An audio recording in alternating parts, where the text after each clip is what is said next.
wabarakatuh. Perkenalkan, nama saya Arum Windy Lestari dengan NIM 1121114.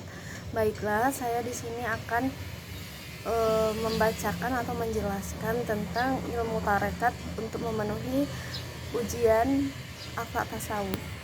Kata tarekat ini diambil secara bahasa dan istilah. Ilmu tarekat berasal dari bahasa Arab yang berbunyi torikoh, yang merupakan bentuk masdar dari kata tarako yatruku torikoh, yang memiliki arti jalan atau cara, metode, mazhab atau aliran, dan keadaan. Sedangkan menurut istilah, ilmu tarekat merupakan ilmu yang mempelajari cara agar selalu berada di jalan Allah Subhanahu wa Ta'ala yang dapat membawanya kepada kebahagiaan dunia dan akhirat. Nah, menurut Hasan Nasution, tarekat ini berasal dari bahasa torikoh yang artinya jalan yang harus ditempuh oleh para sufi agar ia berada sedekat mungkin dengan Allah. Sedangkan menurut Al-Ghazali, ada 3 langkah menuju Allah, yaitu yang pertama dengan cara penyucian hati, kemudian konsentrasi dalam berzikir, dan fana fi'lah. Fungsi tarekat ini yaitu untuk menyucikan diri atau jiwa dan menjaga hawa nafsu.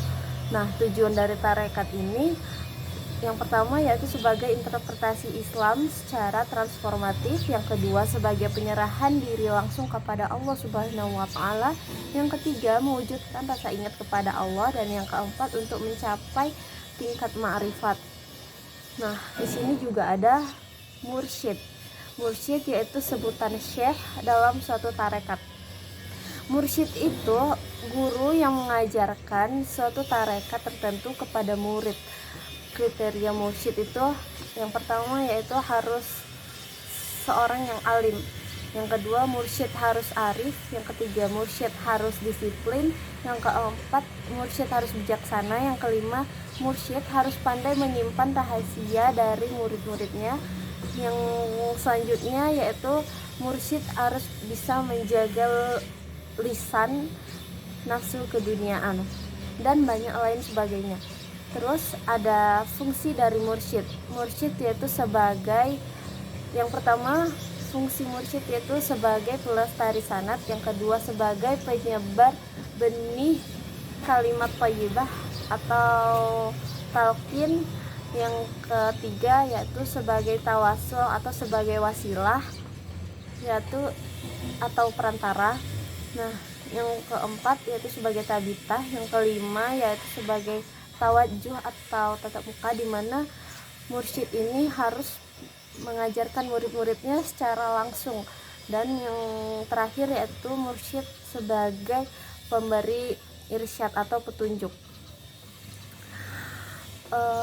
Dan di sini juga ada murid.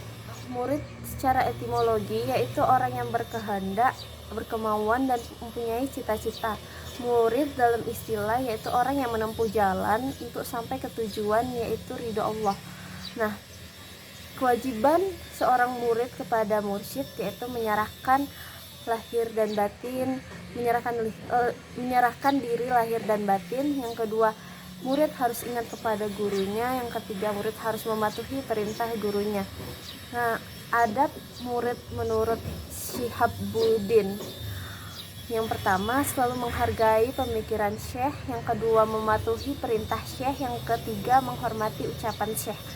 Nah, setelah itu ada adab murid kepada diri sendiri, yaitu yang pertama meninggalkan pergaulan dari orang-orang yang jahat, yang kedua melakukan muhasabah diri, yang ketiga yaitu menjaga lisan serta nafsu dunia.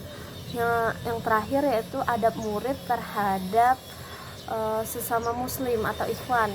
Yang pertama bersikap tawadu kepada ikhwan, yang kedua bergaul sesama ikhwan yang berakhlak baik, yang ketiga menaruh kasih kepada sesama ikhwan.